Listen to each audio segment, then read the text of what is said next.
ұстазы Міржақып Оян Қазақ сериалдарына сценарий жаздық. Ана жақ сол жаққа обязательно бару керек. Кінәшік бола ма? Кінәшік болады.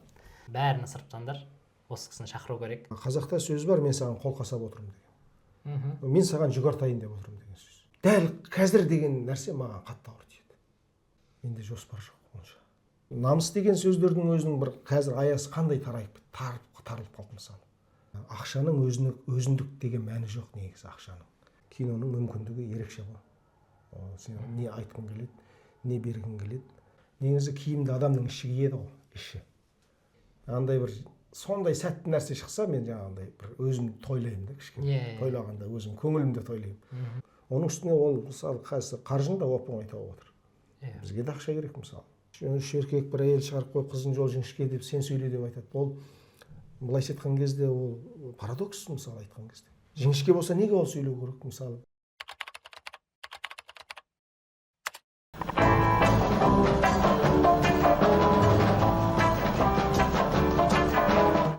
Әш киім сүртілді ме екен? Мен берейін. Бере қойын.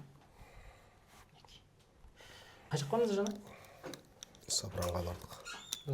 Неге пазар көрдіңдер ма? Базар араладық. Базарлық кеттік қой. Неге Анкара, Қазақстанға не алдыңыз ба? Лукум? Анкарадағы нелер қарағанда истерлік арзанырақ екен. Сол истерлікке үйіне ағайындарына достарына алғысы келген ғой. Өзім біраз заттар алып болды. Бізде Карабикке жалпы келген кезде Сафранболға сол жерге келмей кету кішігірім күнә болып sayылады. Келеді, ана жақ сол жаққа обязательно бару керек. Кінәшік бола ма? Кінәшік болады. Сосын Лукум бізде әсіресе өте ертең барамыз ба? Қазір барған жер Сафран ғой қазіргісі.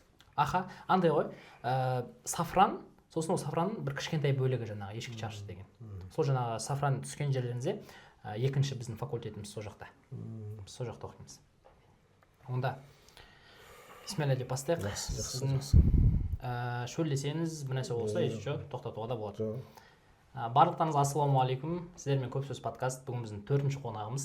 Аға бізде жалпы ереже бойынша қонақ өзін таныстырады. Сіз өзіңізді кішігірім таныстыра кетсеңіз. Мен Астанадағы Қазақ ұлттық өнер университетінде кино-теледраматургия бойынша сабақ беремін, әрі сонда докторантпын. Сол докторантураның бір айлық тағылымдамасымен Анкараға келіп қалдым. Сол жалпы өлең жазып ең алғашқы кезде өлеңнен бастағанбыз, одан кейін әңгіме жаздық. Мамандығым кино-сценарий болғасын, сол кино-сценарий біраз тарихи сериалдарға Абай жолы, Ахметұлы ұстазы, Міржақып Оян Қазақ сериалдарына сценарий жаздық. Сіздің мына жаққа келгеніңізді естігенде бізде енді жоспар бар ғой, мына кісілер шақырамыз, бәрін ысырыптандар, осы кісіні шақыру керек. Себебі біздің подкастымыздың жалпы мақсаты не? Ол студенттерге, негізі бұл подкастта тек қана студенттер қатыса алады. Қандай студенттер? Оқып жатып арасында бір пайдалыспен айналысып жүрген деген сияқты. Бірақ мынандай нәрсе бар ғой, әркім жер бесіктен тау бесікке дейін білім аламыз. Сондықтан сізді енді студенттің арабшасы тәләби ғой. Сізді менің ойымша адам күннің соңына дейін студент болып өтеді. Күннің соңына дейін білім алып өтеді. Сондықтан сізден енді сіздің түсірген фильмдарыңыз, жаңа сценарий жазғандарыңыз, кітаптарыңыз естіген кезде білмеймін, осы жылы сізден артық бір ешқандай адамды шақыра алмаймыз ау деп ойладым. Сондықтан сізден бір кішігірім пайдалы заттар алып. Мен де студентпін ғой, докторанттың бәрін студент дейді екен ғой Түркияда. Магистр бәрін студент дейді екен. Онда сіз біздің осы подкастымыздың ең башарлы деген успешный студент болып тұрсыз қазір. Рахмет. Онда биографияңыздан бастайықшы. Жалпы қай жақтан боласыз, қалай басталды мынаның барлығы? Мысалы бір енді өзіңіздің ең алғашқы өлеңіңіз болады ғой, әркім есінде ғой, сондай зат, содан айтып берсеңіз. Өте жақсы екен сұрағың. Мынау балалығын елестету сөз, балалық кездегі сезінген дүниелерін бір қайтадан кейбір заттарды, кейбір жағдайларды көрген кезде, кейбір нәрсені сонымен салыстырусыз шығармашылық адам бола қоймайды ау деп ойлаймын. Мен өзім Қытайдың Алтай өңірінде дүниеге келдім. Дәстүрлі кәдімгі мал шаруашылығымен айналысатын. Сосын енді әкем өзі бүркітші, аңшы, сосын кейін бүкіл ауылдың малының ауруын емдейтін деген секілді өзі бір халықтың адамы. Сосын әңгімесінің де жалпы негізі сондай әңгіме. Осы бірдеңенің бағасы қанша екен, дүние туралы деген әңгімелерді шын айтқан кездерінде оңтүстіктерден естімеппін. Бір жағынан бір жерге барса бүкіл ненің киіз үйдің ағашын басады. Үйші ғой, орман аралаған үйші болады, ел аралаған сыншы болады деген сөз содан қалған. Үйші деген уыққа, керегеге, шаңыраққа жарайтын ағаштарды қарап жүреді деген сөз ол. Сол бүкіл ауылдың жаңағындай үйін басады. Сол кезде барлығына жаңағы өзінің қолынан келгенін істеп береді. Кейбір үйде, кейбір ауылға барып 10 күн жатып істеу мүмкін, 15 күн жатып істеу мүмкін, бірақ оның бір ешқандай бір бағасы болмайды. Мынандайға істейім деген нәрсе. Ол алдын ала келісмейді, соңында осындай болды демейді. Оның қолынан келсе, бірдеңесі болса бермейтін болса, жарайды, сол кете береді. Өйткені ол кісінің ұстанымы, ол мұқтаж болып тұр, менің қолымнан келіп тұр, неге істеп бермеймін деген бір не бар. Сондай ортада өстік. Ең алғашқы өлең, өз кітапқа қалай құмар болдым да, әңгімеге құмар болдым. Үйде отырған әңгімелерді айтқан кезде соны тыңдауға қатты құмар болдым. Қонақтардың арғы жағына өтіп кетіп жатып ап, балаларды шығыңдар үйге деп айтады ғой енді ол кезде. Сол ұйықтап қалған болып жатып әңгімелерді тыңдап жатам жаңағы, көзімнен жас ағып дегендей. Содан кейін 3-ші класстың аяғында өлең жаздым. Ол енді бүркітке байланысты, сонда әкем айтып отқан әңгімелерін елестетіп кеп, айғайлап түлкіге бүркіт түскен кезде айғайлап атын ұрды сауырына, атының қарамай-ақ жауырына деп келетін жері бар. Соны оқып бір күн әкем мәз болып, мынау дегені керемет дәл бейнелеген мұнан деп кейбір қонақтарға барған кезде оқышана өлеңіңді. Дәл ғой, дәл осындай ғой деп жаңағы сөйтіп отыратын. Сөйтіп басталған. Қазіргі таңда сізде, мысалы мен өзім мойындайын, мен де өлең жазатын жаңағы нем бар, қабілетім бар. Бірақ бір өкінетінім, кішкентай кезімде мен парақ-парақ жазатынмын. Бірақ енді анамыз үйді апта сайын жинайды ғой. Сол кезде мен апта сайын жазамын да, жаңағындай сөрелерге толтырып тастаймын. Мамам мен білместіктен бәрін жинап лақтырып тастайтын, артық қағаздарды. Менен сұрайды ғой, енді мынау керек қағаз ба деп, жоқ деймін да, бәрін лақтырып тастайтын. Содан кейін бір өкінетін, қанша өлең жазғанымды білмеймін. Сіз білесіз ба? Қанша жаздыңыз?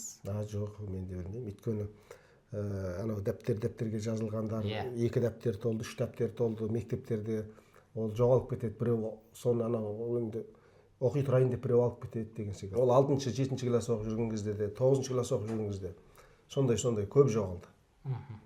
Тіпті кейбіреулерге сол өлең жазып берейін деп бір қатері қояды ондай. Соны толтырып беретін кездерде болды. Соны толтырып бересің, сосын жаңағы ол бір сыйлық секілді болды. Оның өзің авторысың ба, автор емессің ба, білмейсің, өзің жазып бересің. Онда бұл жағынан мен өзімді де көріп жатырмын сізден. Бір андай өзімді бір көтергеннен емес, маған мынандай сұрақ қызық болып тұр. Сода бере салыңыз, мектеп оқып жүрген кезде мен кейбір сабақтар бар ғой, мысалы әдебиет, сондай сабақтарда үй жұмысын дайындалмай келетінмін. Бірақ мұғалімдерге айтатын, мен сізге өлең шығарып берсем, маған баға қоясыз ба деп. Солай бірнеше сабақтан 5 жинап алатын, 5-тіктерді. Сізде сондай кезде болды ма? Өте қызық, ұқсас жағдай екен.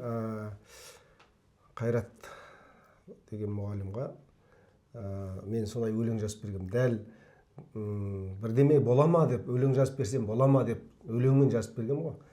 Сол кезде ол кісі де өлеңмен жауап беріпті. Бірдеме өлеңмен жауап берсең болмайды, өтірік саған баға қойсам, баға алсаң, ол бала оқушы кейін оңбайды деген секілді. Сондай шалап-ала есімде бар. Сөйтіп мен бір шумақ өлең жазам, ол кісі бір шумақ өлең жазып қайтарады жаңағы. Ақырында қоймады ма баға? Ақыры қоймады, ол басқа не қалды. Анау бір жерден естіп едім. саған баға қойып бере аламын, бірақ қойсам бұл менің пәніме деген зияным ғой деп айтады ғой бір кісі. Сол сияқты болған ғой онда. Енді мына сұрақтар маған бұл былайша бір менің я сенің бір өткен тарихыңнан әңгіме айтып отырған, өмірбаяныңнан айтып отырған әңгіме секілді көрінгенмен, бұл негізгі қазіргі балаларға, шығармашылық балаларға, сосын жаңа сол балаларды тәрбиелеп отырған ата-аналардың сол балалардың шығармашылық жылт еткен дүниесін көру қандай болады, сол тұрғысында кішкене ой салатын дүниелер шығар деп ойлаймын. Бағана сіздерді алып келген жігіттер бар ғой, солар нені айтып жатыр? Ағамыздың оқиғалары деп. Әттеген-ай деп отырмын да, біз қазір неге үлгермейміз, сыймайды ол енді. Бірақ бүгін бұйырса ертең неге барған кезде, киіз үйге барған кезде, қазір үйге барған кезде осы бір әңгімелеріңізді мен сүйсіне тыңдайын деп отырмын. Қазір бір осы мектептегі бір қызық оқиғаңызды айтып бере аласыз ба? Себебі эгоизм болып кетеді қазір. Біз егер кадрдан тыс алып кетсек, сізді үйде әңгімелеріңізді тыңдап алсақ, көрермендер тыңдамай қалады. Көрермендерге тым болмаса бір әңгіме қалдырып кетейікші. Енді мектепте қызық оқиға өте көп. Өйткені балалық кезі жадында қалу деген бар. Балалық кезі өз балалық кез болмаған секілді де жаңағы адам болады. Мен енді мектептен алыс болды да. Сосын Алтайдың табиғаты өте қатал. Қыс, қарлы боран соғады. Сонда мен жаңағы үй алыс болған кезде сабақтан шыққанда үйге барғым келмесе, өзіміздің сабақтастар бар ғой, класстастар бар. Сосын туыстардың үйі бар. Мен соларға қона кетемін. Жол бойы бұрылып, ерінген жерімде үйге қарап тұрып, сол үйге барып қонамын. Білмеймін, ешқандай біз дайындалған жоқпыз. Мен тағы да өзімді көріп тұрмын. Себебі мен сабақ оқимын ғой, колледжда, немесе мектепте жүргенде мені енді ойнап әжелерім сыған деп ойнайтын. Неге? Себебі мен 4 үйде бар, 3 әжем бар, сосын тағы да бір тәтелерім үйі бар. Қай жер маған жақын, сол жаққа жата саламын. Менде арнайы сумкамда жүретін киімдерім, жаңа ауыстыратын киімдерім, әрдайым сабаққа бармасам да, не істесем де әйтеуір сол 4 үйде жүремін. Маған ата-анам күнде звондап сұрайтын, сен бүгін қай үйдесің деп. Сосын мен айтамын, мына үйдемін десем, онда тым болмаса звондап айтып қойсайыншы, біз уайымдамас үшін деп. Мен кейде бауырларыма айтып жүремін, бүгін ана үйде боламын деп. Кейде айтпаймын. Бірақ айтпасам да қатты алаңдамайды. Аман-есен ғой дейді. Сосын бір үйге бардым, сабақтасымның үйіне бардым да. Соны анау жаңағы әкесі қонғанымды ұнатпай тұр ма, сондай бір не болды да.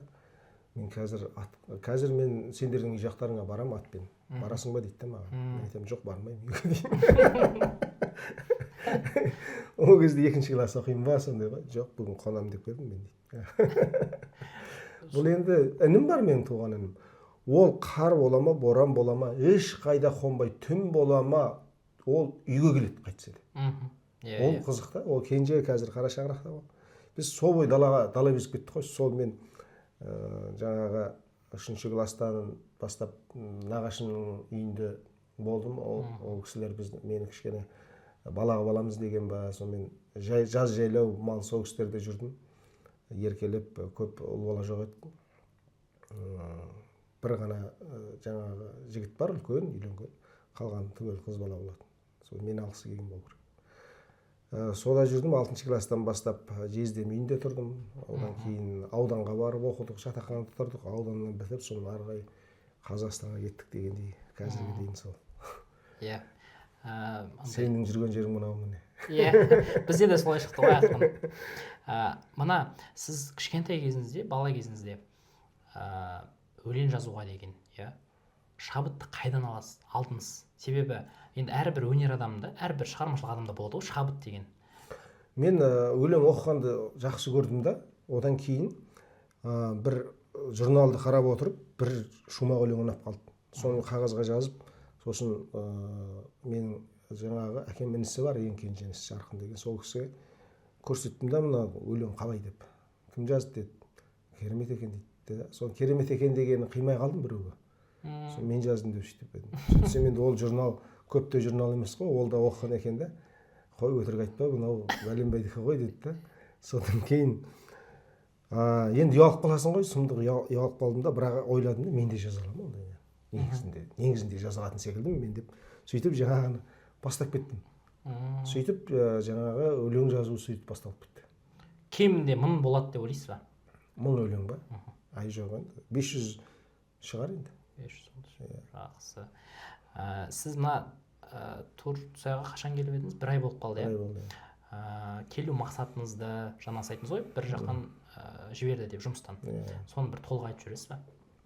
Докторантура оқып жатқан жаңағы студенттерге, докторанттарға 1 ай шетелдік университетте тағылымдамадан өтеді. Қазақстанда. Erasmus сияқты, Содан кейін содан тағылымдама өтеді. Соны мен өзім Анкараны таңдадым. Сол жақта енді биыл 3-ші курс қой. Сөйтіп біздің университет жібереді. 1 ай осы жақта жаңағы бір шетелдік жетекші болады, содан ақыл кеңес аласың дегендей сөйтіп қайтасың. Неге Анкара? Мен де ол жерде бір нақты бір керемет талғам болды деп айта алмаймын. Себебі шетелдік жаңағындай жетекші табыңдар деген кезде таныс тамырларыңа не қыласың ғой, жаңағы хабарласасың ғой, кім бар деп. Мына жақта бір кісі бар деді. Сосын Бегарс Нұриман деген PhD доктор, ол неден жаңағы ерте дәуір әдебиетінен, құдалық бүліктен қорғалған. Сол жігітке айттым, сен Анкарада оқыдың ғой, әйтеуір Анкараға барсаң бір жағынан мәдениеті өзімізге жақын. Сосын кино болғасын, кино өндірісті Түркияның керемет, шын айтқан кезде. Сондықтан сондай бір жақындық бір нәрселер бола ма деп ойладым да, сонымен осы жақты таңдадым. Қалай, ұнап жатыр ма? Өте жақсы. Себебі кино өндірісі дамыған ғой. Бізде шын айтқан кезде біз үлкен кітапханаға барған кезде кино туралы, кино сценарий туралы бізде негізгі іргелі, жалпы сценарий туралы іргелі еңбектер өте аз. Теориялық тұрғыдан жазылған еңбектер де көп емес. Сосын кейін бұлар жан-жақтан қарайды, Егорованың Голливудтың фильмі қалай жазылады, қысқа фильм қалай жазылады, сериал қалай жазылады, бәріне жеке кітаптар бар мысалы. Сондықтан олардан да кішкене шамамызша аудартып алып, әйтеуір керектеніп жатыр. Жаңағындай жіберді дедіңіз, сіздерге қалай бұл төленіп жатыр ма? Күндік мысалы не болды ғой? Біздің университет өзі төлейді. Жолдың барлығын, тамақтың барлығын. Содан кейін сіздер қалай чек көрсетесіздер ме әлде? Біздің енді әр университет әртүрлі, бізде чек көрсетілмейді. Бізде тек билеттің ғана, ұшақтың билетінің ғана шегі көрсетіледі, қалған шегі көрсетілмейді. Өздері бір нормадағы бір нені жаңағы бір күнге деп, жатынымен тәулікке сөйтіп шығарып береді, болды. Ол дегеніміз негізі барлық университетте бар, Жақсы. Онда сіздің енді сіз қазір Қазақ ұлттық өнер университетінде мұғалімсіз. Мен осы жердің колледжінде оқығам, сондықтан маған да бір қызық болып тұр. Бір мұғалімдік өміріңізді айтып жөніңізші.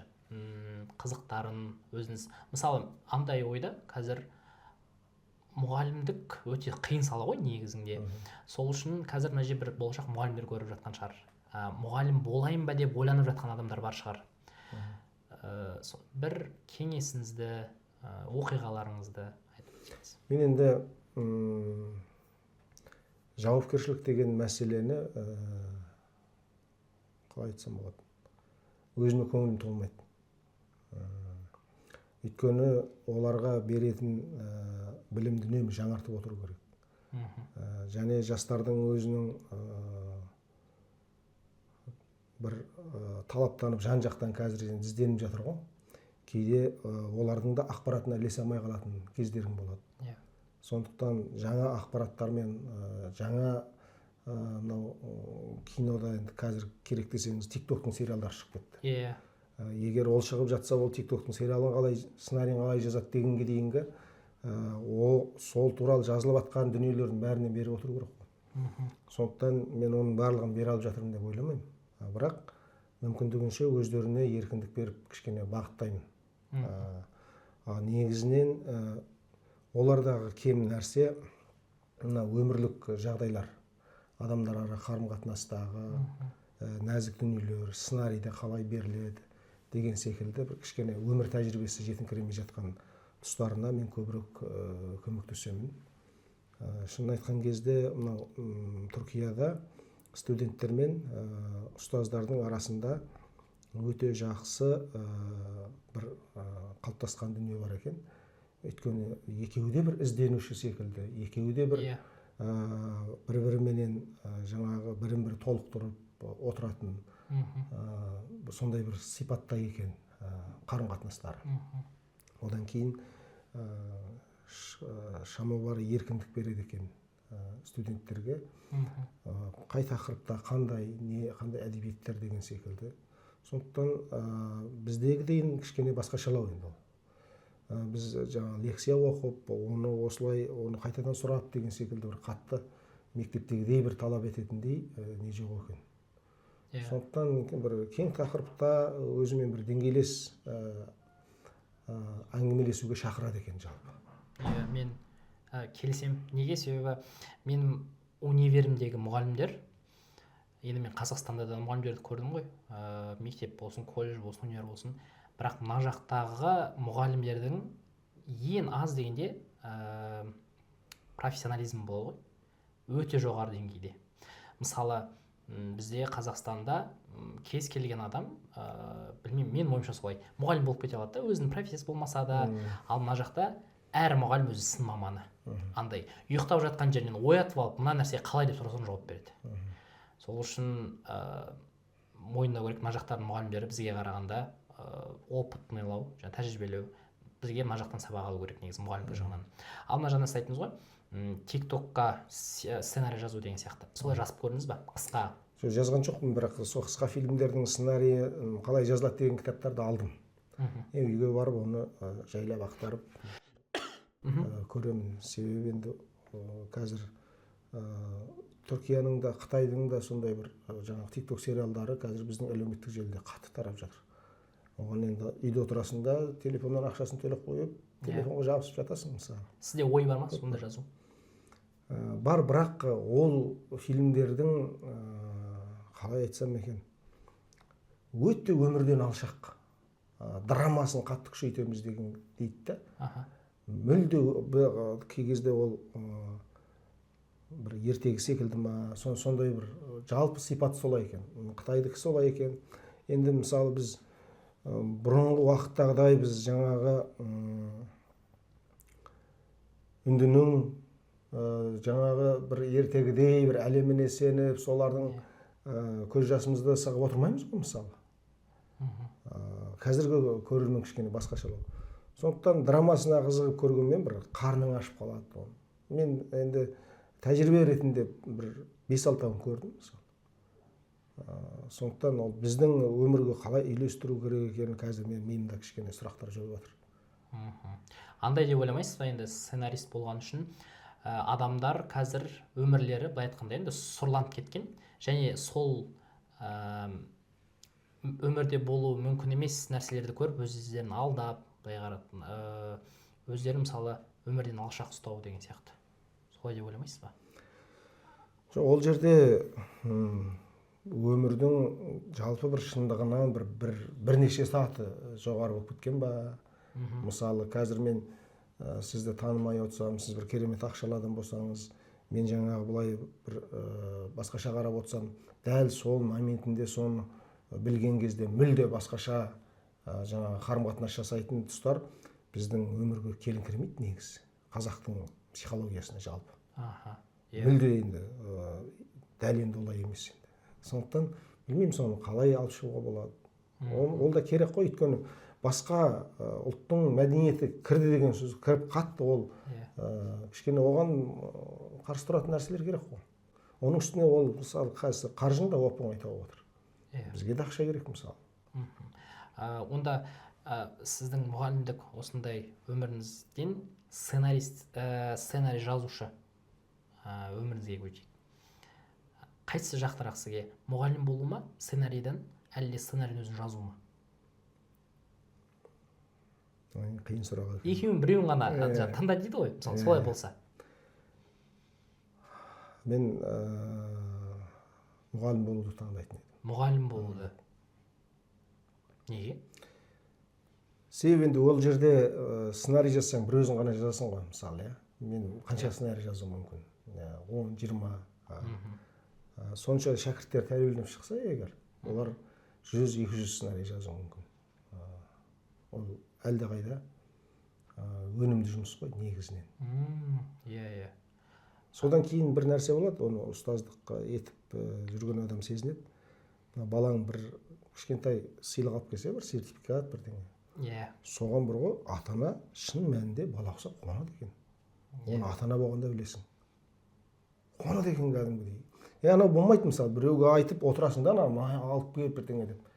Былайша айтқанда сыртыңнан қараса, бір баланың өзі қуанып отқан нәрсесіне бірдей сол қуанып отқан секілді. Шын қуанып отырасың.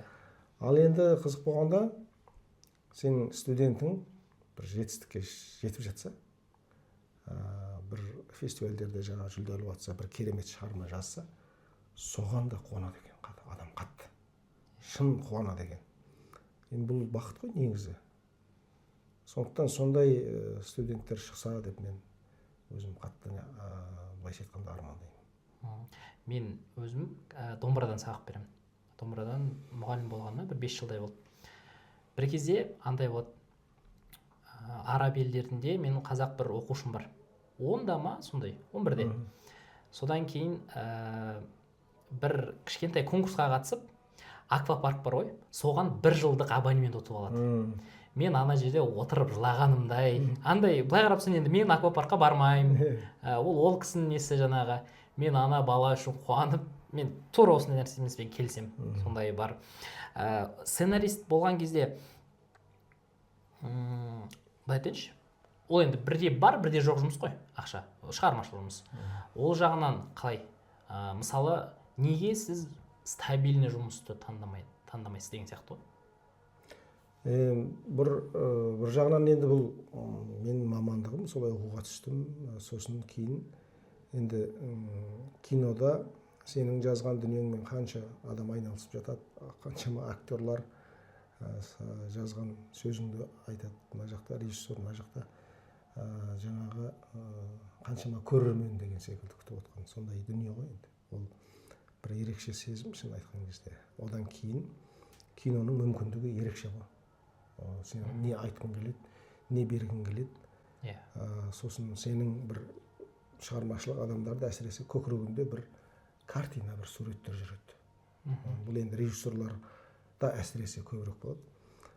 Ол сценаристте де болады негізі. Режиссер егер бірге екеуі сондай тандем болатын болса, оны режиссер шығарып берсе, мысалы, керемет дүние. Мен мынау оны өлеңде де көрсеткім келеді кейбір нәрсені. Кішкентай кезіңде мынау өтірік ішім ауырды деп, бірдеңе тісім ауырды деп, мектепке бармай, жалғыз өзің қалып, мына жақта шешең ұршы қиырып отырып, мына жақта бір саған бір кішкене сорпама бірдеңені жаңа дайындап, жеке өзіңе, көп баланың ішіндегі біреу емес, өзіңе сөйтіп отырады, жаңағындай бір терезеден бір күннің бір сәулесі түседі, сондай уақыт тоқтап қалғандай бір тыныш, сондай керемет бір суреттер, мысалы, жүректі жылытатын. Сондай не тұрады да, соны өлеңмен де, басқамен де бергім келеді, мысалы. Бұл енді бір ғана, мысалы, мен көкемді картинаның, тыныштықтың, әдемі бір бақыттың, сәттің. Сондай нәрселерді де былай бергім келеді. Әсіресе авторлық фильм түсіретін режиссерларда бұндай нәрсе өте көп болады. Өзінің ішіндегі сондай картиналарды береді. Және ол шынайы шығады да, ол бір әр адамның жүрегінің бір пернесін басып, бір қылын қозғап кетеді. Содан рахаттанады. Және соны бердім мен деп жаңағындай бір көңілі тыныштық табады. Жаңа сіз режиссермен таңдай бір жұмыс істеп айттыңыз ғой. Андай кездер болды ма? Сіз сценарийіңізді бердіңіз, енді былай айтқанда жаңағындай жаныңыздан суырып алып бердіңіз ғой. Оқиғаны, сценарийді қабылдамай өзгерді деп айтқан кезде қандай сезім? Енді мен бір тарихи емес, бір сериалдарға да жаздық, бірақ мен негізінен режиссермен бірге жаздым. Кейінгі мынау тарихи дүниелерді режиссермен бірге жаздым. Сол түсірілім барысында өзгеріп кеткен дүние көп болды. Иә. Тарихи Себебі болған біз жоқ. Абай жолын түсіріп жатқан кезде мына жақта Әуезов, мысалы Мұхтар Әуезов өзі 6 жасында Абайды көрген. Ол кешке дейін жаңағындай Абайдың өлеңін жаттап, сол кездегі қағаздағы бар өлеңін жаттап алған ғой 6 жасына дейін. Әжесі жаттатқан. Сосын оны кешке дейін шоңқиып кітап оқып отырады екен де, ана балалар ойнайық десе бармайды, әжесі жібермейді. Ей, Қарашоңқа деп мазақтайды екен, шоңқайып отыр, кітап оқи береді. Мысалы Әуезовтің ауылда бір керемет толықсыған ауыл болғанда, ол баласын солай тәрбиелеу үшін, елдің ішіне суырылып шығып, сол өлеңнің бәрін жаттатқызу үшін де бір сананың қандай бір деңгейі керек қой, мысалы. Тұрмыстың да сондай. Сонда Әуезов сөйтіп отыратын жерлерін бәрін жазып, Әуезовтің ауылы деп жаңағыдай кішкентай бір 4-5 киіз үйден бәрін көрсетпесең де сөйтіп жасайық деп жаңағы сценарийде сондай әдемі жазылды да, жаңағы сол сахналар. Сосын біз жайлау алыс жерде түсіріп жатырмыз. Ертең түсірілетін сахнадағы киіз үйлер деп Әуезовтің жаңағы несіне барсақ, бір шұрық тесік құрым киізден тиіп кетсең ананың жаңағы күл секілді ұшып жатқан сондай бір тозған бір жалшының бір қара лашық секілді бір үйлер тұрды. Жаман болдым жаңағы жерде. Айттым, қалай болады, ана Әуезовтің ауыл деп қалай түсіреміз деп жаңағы сценарийден соң бәрін бүйтіп қырқып тастайсың. Сол кездегі әсер өте қиын болады. Ары қарай жұмысқа нең болмай қалады. Иә. Мынау жазылған нәрсенің былай неге шығуы, сезілуі сенің көңіліңдей деңгейде болмай қалады. Мысалы, мына жақта Әуезовтің өмірі, мына жақта Абайдың өмірі, екеуі қатар жүріп жатады да бізде сериалда. Сонда бір-біріне ауысып отырады. Сол ауысып отырған кезде мысалы переходтар мысалы сол барытта дәл тапсаң әдемі болады да. Мына жақта Абай таяқ жейді, мына жақта Әуезов жазушылар одағынан таяқ жейді мысалы. Абайды кәдімгідей қамшы тиеді деген секілді. Сонда Абайдан келе жатады да бір мынандай бір сахнаны жасадым да, жаңағындай арбаның доңғалағы айналып келе жатыр. Абай отыр да, доңғалақ айналып келе жатады да, енді Әуезов кету керек қой. Сол кезде ана пластика бар ғой, бұрынғы ән не қылатын. Сол айналып жатыр. 50-ші жылдары Жүсіпбек Елебековтің айтқан 8 аяғы бар. Сонда ат шапты, жаяу қапты, қайырлы сөзді кім оқысын, іште дерт қалың ауыздан жалын, бұрқ етіп көзден жас шықсын, күйдірген соң шыдатпай, қоям екен жылатпай деген жаңағы шумағын арбаның доңғалағымен анаған қосып айналдырып әкеп, содан кейін Абайдан Әуезов кеткенде жаңағы шумақ біткен кезде көз жастанып кетеді да. Сондай бір керемет сахна. Соны тауып не қылған кезде мен кішкене жаңағындай не қылып елігіп кетем. Негізі шықпай жазамыз біз үйден негізінен.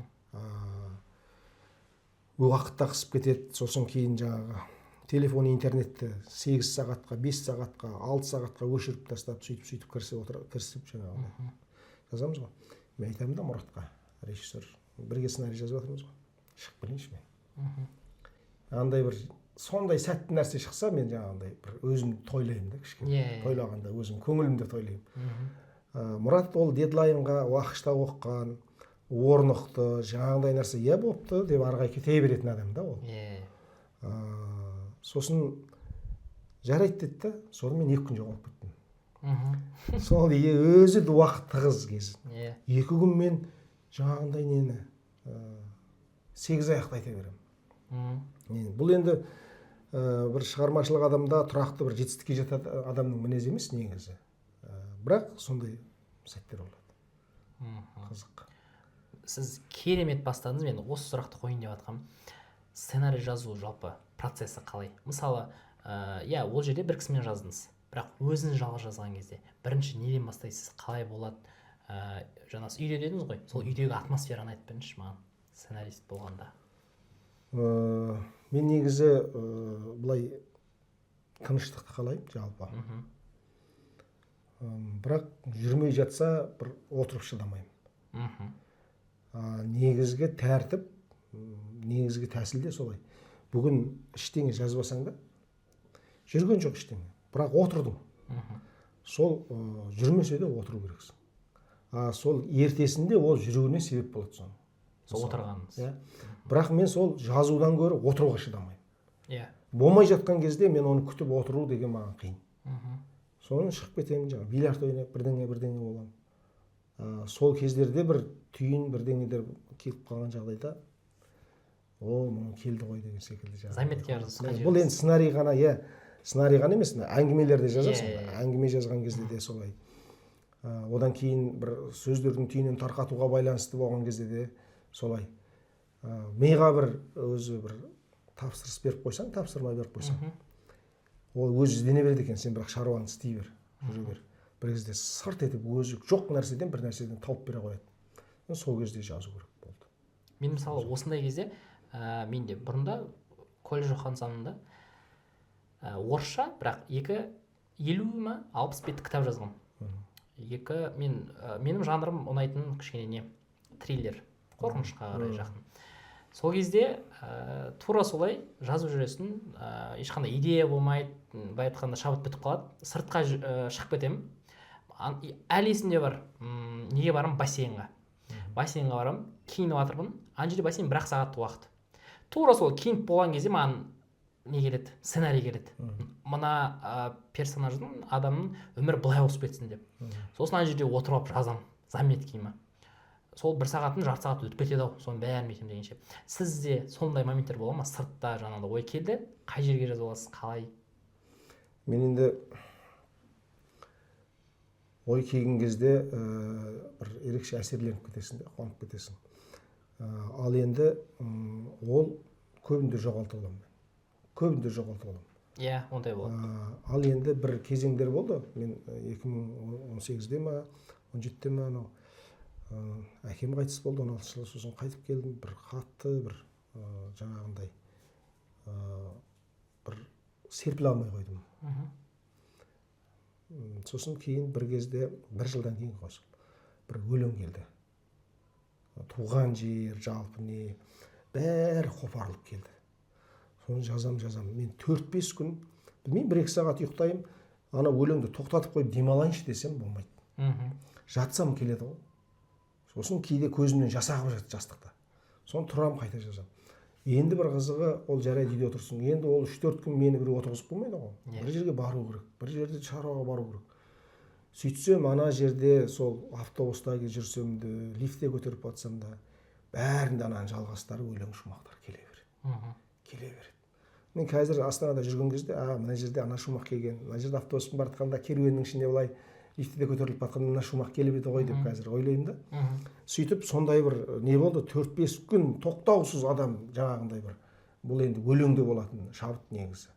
4-5 күн сондай болды. Сол кезде мен келіншектің баласы деген бірақ сөзі ойымда жүрген балладаны бір таңға жақын жазып тастадым. Ол енді ұзақ кәдімгі баллада, соны жазып тастадым. Жаңағы төркін дейтін бір өлеңдерім бар. Солардың бәрін ол анау туған жерге байланысты өлеңнен тыс өлеңдер бар. Негізгі жаңағы жазылған ол туған жерге байланысты өлеңдер. Сондай бір кезеңді басынан кешірдім. Сол 4-5 күн деген ол әжептәуір уақыт. Иә, әрине. Сосын мен мысалы жазылып болды. Андай болады ғой. Қалай бір сценарийден кейін екінші сценарийге көшіп кетесіз бе? Мысалы қазір өлеңді алмай қойып, бір өлеңнен кейін екінші өлеңге өсу оңай. Ал сценарий бойынша, мысалы үйде отырдыңыз, жазды, келді, бітірдім дедіңіз, бірден екіншісіне көшіп кетесіз бе? Жоқ, мен жалпы өзі сценарийде де мен көп сценарий жазған жоқпын. Мынау жаңағы сценарийлер негізі бірге жазылған сценарийлер. Мынау әңгімелер болсын, мен үйтіп көшіп кете алмаймын. Әңгімелер жазылған кезде біріншісінен екіншісінен. Өлең жазған кезде де сол жаңағы мен жақсы өлеңдер шыққан кезде бірнеше күн лағып кетемін кәдімгідей. Енді әңгімелерде ондай бір бола бермейді, қатты қуаныш болады, жазып боласың. Оның бір ана жазғанда бәрібір мимырттап отырасың ба, бірақ қиыншылық өтіп кете ме адамға сол. Аса бір қуанышы кереметті бола бермейді, бірақ өлеңдегідей. Енді сценарийді енді қолмен салмақтап көретіндей қағазға шығарасың ғой жаңағы. Біз университетте оқып жүрген кезде қызық болды, біз роман жаздық. Біз 8 біздегі группалас 8-іміз бір роман жаздық. бізде Шахимардан Құсайынов деген біздің ұстазымыз сондай бір тәжірибеден өткізді. Әрқайсымыз өзіміздің кейіпкерді қорғап, мына жерде жаңағы қарым-қатынас болады ғой енді. Иә. Сол кезде бір кейіпкеріміз өзіміз, сондай бір Үй деген роман жаздық. Сондай кезде жаңағы студент кезімізде оны соңында шығарған кезде кере-қарыс кітап болды. Міне сендер жазған дүние. Ой, ағаң риза боласың жаңағындай қағазбен ұстап көргенде. Оның салмағы бар ғой міне дейді. Сондай шығармашылықтың осындай қызығы менен бір қуанышы қатар жүретін, қиындығы қатар жүретін дүние ғой. Сонда сіз жаңағыдай Қазақстанға танымал болған жалпы неше сериал және фильмнің сценарийін жаздыңыз? Ең танымал болғаны сол үшеуі ғой. Абай жолы 6 серия, Ахметов ұстазы 6 серия, Міржақып Оян қазақ 6 серия. Оның алдында енді күнделікті өмірдегі сериалдар болды ол. Хабарда ма, Қазақстанда ма әйтеуір. Онда ақырындап сізден кітап жазушылық өнеріңізге көшейік. Мынау сіз әкелгенде кітап бар екен. Қатты қуанып қалдым. Мынаны енді біз мына жақта Қазақстанда жүрген, Турцияда жүрген үшін Қазақстандағы кітаптарды оңай ала қоймайсың. Сен жылдың басында бір алып келдің, болды. Мынаны көреміз сіздің неңізден, сторисіңізден. Енді сізді былай айтқанда зерттедім ғой, қоятын сұрақтарым. Осыны көріп қызығып, не бар екен ішінде, қарағым келіп баратты. Осы кітап туралы кішкене айтып өтсеңіз, бұл даяғашы тарихы қандай, жалпы өзі кітап не туралы қалай жазылды, соны бір айта кетсеңіз. Мен бұны арнайы кітап қылайын деген ойда жазған емеспін. Егемен Қазақстанда жұмыс істедім. Сол кезде жаңағындай не болды? Мен мақала жазасың газетке жаңағы. Ол кезде мен арнайы оның тілшісі емеспін. Қосымша төте жазуға жаңағы материал жүктейтін, қосымша жаңағы кадр ретінде штаттан тыс жұмыс істейтін. Сосын Дархан Қыдырәлі деген кісі сол кезде редактор болып келді. Соны айтты да, сен де жазбайсың ба деп. Мен бұрын сайтта істегем, басқа кішігірім материалдар жазып жүргем. Содан енді менің әңгімем көп. Әсіресе ауылдың әңгімелерін кейінірек уақытта көп айтып әңгімелеп жүрдім да. Сондай бір орта сол әңгіменің бәрін ашып жіберді. Бір перерыв аламыз? Аламыз. Жөндеп отқан жоқ, онда солар сұрай салайыншы. Енді өзім кино қатты қызығым. Сол жақтан бір қызықты оқиға айтып беріңізші маған. Мен сіздің оқиғаларыңызды кәдімгідей ана кісілер алып келді ғой, Дінмұхамедтер қатты қызықтырып тастады. Ағам мына айтатыны бар, мына айтатыны бар. Мен негізі осы жағынан эгоист болғым келді. Барлықтарын қоя тұрыңдар, бірінші өз сұрағымды қоя алайын деген сияқты. Сол қызықтырып тұр маған. Сценарист болған кезде сіз сол камераға араласасыз ба, жоқ съемкаға? Мен алғашқы 2 фильмде араластым, соңғысында көп араласқан жоқпын. Алғашқысында Абай жолында көп қиындықтар болды негізі. Көп дау-дамай да болды. Актерларменен жұмыс істеген кезде де қиын болды. Оны енді жаңа сұхбат барысында да айтсам болады, оның бір қызық нәрселерін. Мысалы, бізде Мұрат түсіргенде дебют қой енді бірінші түсіріліп жатқан. Андай актерлар келеді де, олай елемейді. Иә. Елемейді, менсінбейді, ол бірден айтса, ей, жаңағындай сен айтып тұрсың, режиссер болсаң да деген секілді. Иә. Сөйтеді. Содан кейін енді менде қасиет өзі мен жастайымнан адаммен әңгімелесіп, былайша айтқанда өзіңді бір өткізудің бір жолдарын қарайсың ғой. Мен де жай адам емеспін деген бір нәрсені түсіндіргім келеді ғой. Сонда үзілістің кезінде жаңағы актерларменен сөйлесіп, жаңа өзімнің өмірінен, Абайдың өмірінен, солардың сөздерін, өлеңдерін талдап деген секілді бір жаңағындай деп мойын бұрғызып кішкене басын изетесің ғой. Сондай бір тәсілдермен кішкене жаңағындай амалдарменен сөзімізді тыңдата бастадық. Одан кейін мысалы Оразбайдың рөлін сомдаған актер ағамыз бой бермейді, мына сөз жоқ. Не қайдағы сөзді тауып алғансыңдар сендер. Жөрелгі деген сөз жоқ, ол жоралғы емес пе. Мен оны білемін ғой, мен ешқайдан алған жоқпын. Мен ана бүкіл маған абайды сөйлету деген өте бір жауапкершілігі бір төбемнен тас тастаған секілді болды. Енді бүкіл ел қарайды, Абай сөйлейді мысалы, оның сөзін сен жазып отырсың, әуезов сөйлейді, қалай сөйлейді олар? Содан кейін көп қиналғаным мен солар болды да. Енді тіл деген ол басты менің негізгі нәрсем. Содан кейін өздерінің шығармашылығына табу керек дедім да. Сырттан сөз қоспай. Қосасың, бірақ олардың жазылған еңбектері бар ғой, енді сол сөздің бүкіл соның негізінде алып отырасың. Өлеңінің өзінде Абайдың соны қара сөз секілді қылып келтіріп сондай. Соны мен бар деймін, ол жоқ дейді. Соны екеуміз кәдімгідей қатты неғып қалдық та, мен қолда кітап жоқ дәл сол кезде. Анау сценарий жазған кезде әбден сызып оқыған кітабым үйде оқып болған, Абай жолы. Содан атқа мініп алдым да, ол сет ұстайтын бір жаққа қарай кеттім, тауға барып шығып, соны бірге жазған Мақпал деген қыз бар. Соған айттым, 3-ші томның 200 бен 300-нің арасында осындай сөз бар, тауып берші маған деп. Содан кейін жаңағын ол іздеді, қарастырды, сөйтіп тауып берді, соны алып қайтып келсем, сахна түсіріп кетті. Осыны айтамын, міне, көке көрдіңіз, қараңызшы, мен осындай сөз бар. Сөйтсем енді ол кісілер оған бір не қылмайды, ескермеген шығармыз, оны ұмытып кеткен шығармыз. Сонымен қандаймен жазылды?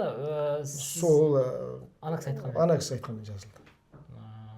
Бірақ кадр қайтадан түсірілмейді. Түсірілмейді. Өйткені басқа неге ауысып кетті, мына ненің барлығын басқаша светтің бәрін өзгертіп тастадың. Енді бір сөзге бола оны қайтадан не қылмайсың. Одан Құнанбайдың рөлін сомдаған кісі, мынау Құнанбай қажылыққа кетіп бара жатқан кезде айтады. Алдынан шығып, кедей кепшектің алдында сенің қарызың бар. Сен тағы да құдайлық жолда емес, Құнанбайлық жолыңды жоқтап барасың деп алдынан шығады ғой Дәркембайлар. Сол кезде Құнанбай тұрады да қамшысын көтеріп бүйтеді де сосын жүріп кетеді үндемей. Сол кезде актер айтты, бірдеңе дегім келіп тұр деді. Бірдеңе дегім келіп тұр. Жай мынау болмайтын болып тұр дейді. Анау сол образға кірген, сценарийді оқыған енді.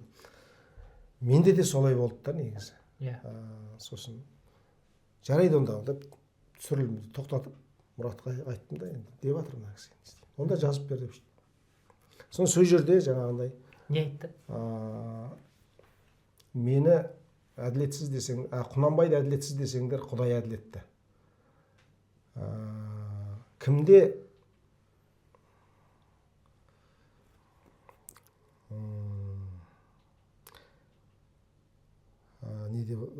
кімде не болса, соны Тәңір таразысына тапсырдым дейді де жүріп кетеді. Кімде жаңағындай әділетсіздік болса, соны Тәңір таразысына тапсырдым дейді де жүріп кетеді. Ол былайша айтқанда сол кадрға енді сол жер. Енді де және керемет шешім болды. Не съемка болып жүріп жатыр ғой, Все. Қай жеріне келмеді көз дегенде. Сіз жазылу барысын айтып жатырсыз. Сөйтіп маған да газетке жазсаңшы материал деді, сөйтіп жаңағы Даяғашыны жаздым. Аққар сумен кеткен жылқыны жаздым бірінші. Осының ішінде бар. Ол өте ертесінде газеттің сайтына шықты. Содан деген жаңағы аптада бір 40 мың ба, жаңағы 30 мың, 40 мың деп жаңағы қатты оқылып, сосын әлеуметтік желіде де сұмдық талқыланып жаңағындай сөйтіп кетті. Сосын арғай басқа оқиғаларын жаздым, Даяғашыны жаздым. Одан кейінірек көп әңгімелер қостым. Бұл жаңа Мәдениет министрлігінің бір маңызды кітаптарды басып шығару жобасы бойынша басылған. Ол Фолиантта тұрған бір көк кітап болып. Сосын Арман Әлменбет деген баспагер, жазушы жігіт араласып, үйге келіп отырды да парақтап. Бұл кітап бұлай жататын кітап емес деді. Бұның дизайнды өзгерту керек, ішіндегі әңгімелерді орын алмастыратын алмастырып, қосатынын қосып, алатынын алып, көпшілік оқылатын кітап қылуға болатын деді. Жарайды істе дедім. Сонымен ол алды да реттеді де басқа дизайнмен шығарды. Осы дизайнмен. Бұдан да басқа шарт болатын. Ол үшінші дизайн. Содан жайлап өте бастады. Әйтеуір Инстаграмда өте көп оқып, оны бөлісіп, жаңағындай хат жазып сөйтетіндер болды. сөйтіп төте жазуын шығарды арасында. Сонымен мынау 10-шы негізінен. 10-шы басылым. Абай баспасынан Ақберен Елгезек бір 5 бөлікші дизайнмен шығарды. Сөйтіп қатты бір дүркіреп өтіп кетпейді, бірақ тоқтамайды. Өте береді осылай. Қазіргі таңда тек қана кітап жазумен өз-өзін асырауға бола ма? Енді өз-өзін асырау деген қалай болар екен енді ол. Қазақстандағы нарық өте кішкентай ғой. Иә. Бірақ жаңағы отбасы хрестоматиясы деген немен әжептәуір қаржы тауып отырған кісілер бар енді. Олардың жүйесі басқашалау кішкене. Ал енді шығармашылық тұрғыда ол қоғамға бірдеңені өткізіп, оны пайда табам деген негізде жазылуменен кәдімгі көркем шығарманың несі басқашалау. Кішкене жолы басқашалау. Оны шын мәнінде қаншама бізде терең әдебиеттер бар әлде, прозалар бар мысалы. Оларды дүркіреп өтуге тиіс нәрселер еді ғой негізі. Енді мұнда кітаптың форматы кішкене басқашалау, жеңіл, қысқа. Содан кейін де енді оқырмандар жақсы көретін шығар. Маған көп жазатын сөздердің бірі, осы кітапты оқып болғанда мен қазақ болғаныма қуандым дейді. Бұл жерде көбінесе кішкентай оқиғалар. Қысқалау оқиғалар негізі. Одан кейін сол оқиға бір мәні бар нәрселер негізі. Жай ғана бір сюжет емес, мәні бар нәрселер. Ал осыдан бөлек тағы да қанша кітабыңыз бар? Мен енді студент кезде өлең жинағым шықты. Ол өте шала туған қозыдай. Не деп айтуға болатын шығар. Сосын Әкім Таразидың мен шығармаларына бір еніп кеттім, кәдімгі бір кезеңдер болды. 30 күнде жаздым бір кітапты, үйде отырып, шықпай отырып. Одан кейін сол кітабым шықты. Одан кейін Кемел Тоқаевтың шығармалары детектив жанрындағы өзінің өмірімен байланыстыра отырып, анау Әке туралы толғаныс деген президенттің кітабы бар ғой. Соның әсерімен ана жаққа өтіп, шығармаларына өтіп кетіп, сөйтіп өмірі мен шығармасын салыстырып жазған бір кітабым бар. Ол да бір айда жазылған кітап. Сосын бір комикс балаларға арналған деген секілді осы аяғаш. Қазіргі таңда ең башарлы кітабыңыз осы, иә? Башарлы деген қалай? Успешный қазақшасы? Сәтті. Ең сәтті кітабыңыз осы. Енді бұның жанры кішкене басқашалау. Болашақта тағы кітап жазу ойда бар ма? Әрине ойда бар. Енді осы Даяғашының бір екінші, тура осы секілді, бірақ басқа оқиғалармен жазсаң деп көп оқырмандар айтады. Және бастап жатқан нелерім бар, басталып. Сіз андай кітап оқыдыңыз ба? Ақжауынбет кітаптың аты қандай еді? Бір қысқаша ғана историялар, оқиғалар. Аққұйын деген кітапты оқыдыңыз ба? Бір қателесем бір 18-20 жастағы бір жігіт жазған. Оның дәл осындай кітабы бар, оқиғалар кітабы. Бірақ өте бір сөйлем ғана болуы мүмкін. Бір екі сөйлем, кішкентай ғана болуы мүмкін. Сол кітапты оқыдыңыз ба? Жоқ. Міне көрсетіп жіберсеңіз болады. Өте қысқа кітаптар жазған. Және ол мысалы неден бастаған? TikTok'та түсіріп бастаған, осыны сала бастаған. Содан кейін адамдар негізі Телеграмға кішкентай ғана жазулармен бастаған ғой. Сосын ол TikTok'қа салынып, жаңа не болып кеткен? Танымал болып, содан кейін олар шығарған осылай. Сізде де осындай бір салу ойда бар ма? Мысалы Даяғашын кішкентай ғана айтқанда оқиғалар жинағы, кішкентай болсын, ұзын болсын, оны бір YouTube'да дауыстап немесе TikTok'қа салып. Себебі тек қана кітаппен емес, басқа жақпен де жеткізіп.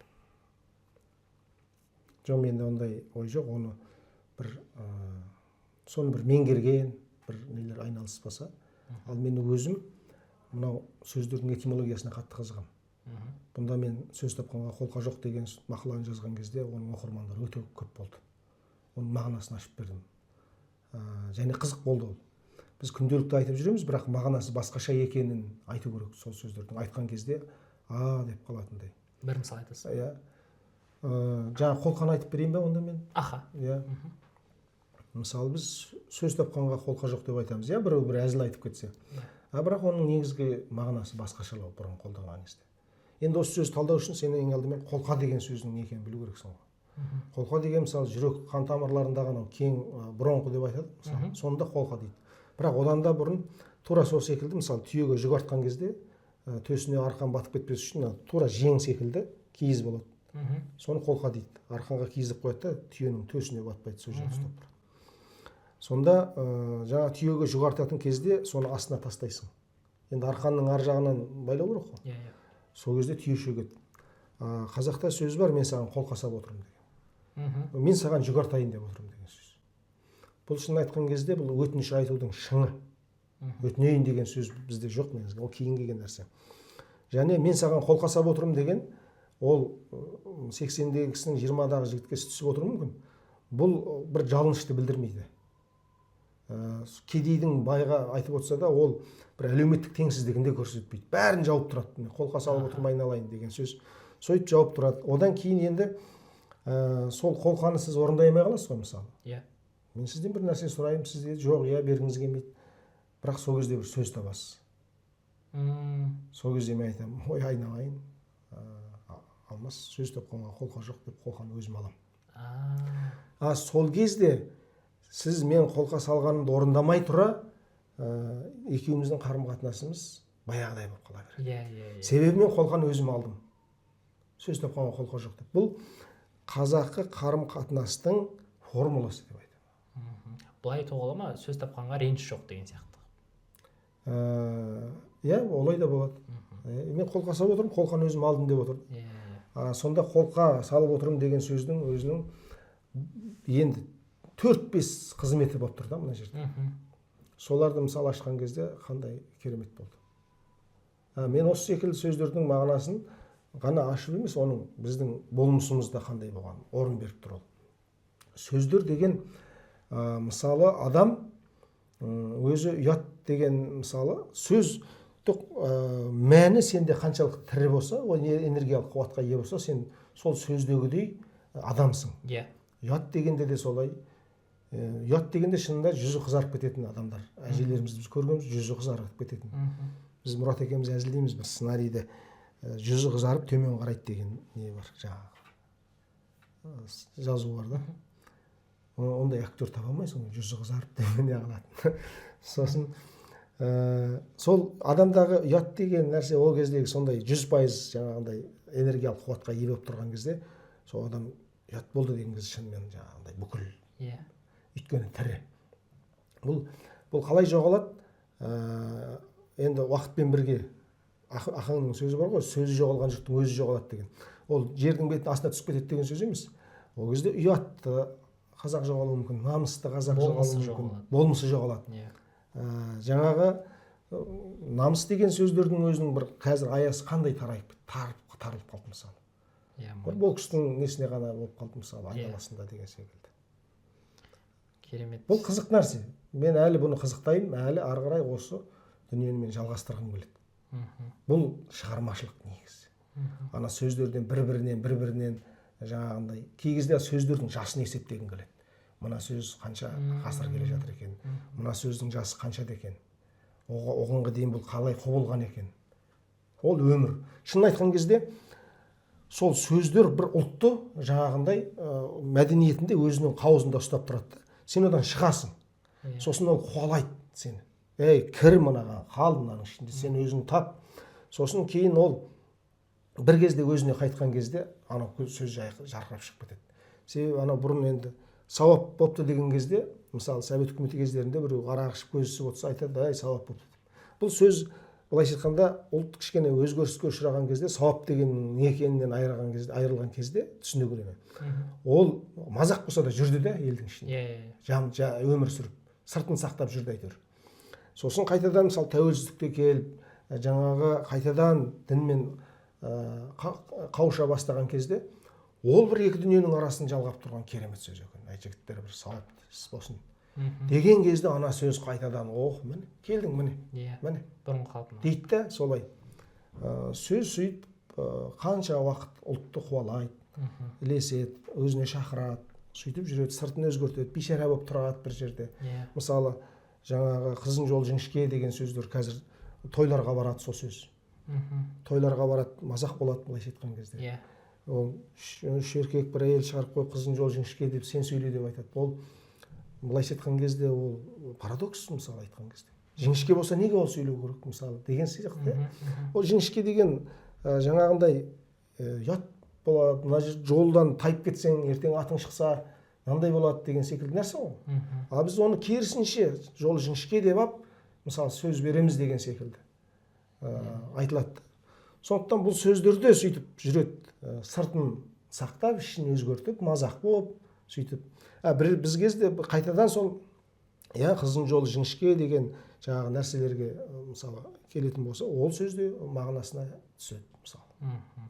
Бұл секілді сөздер көп.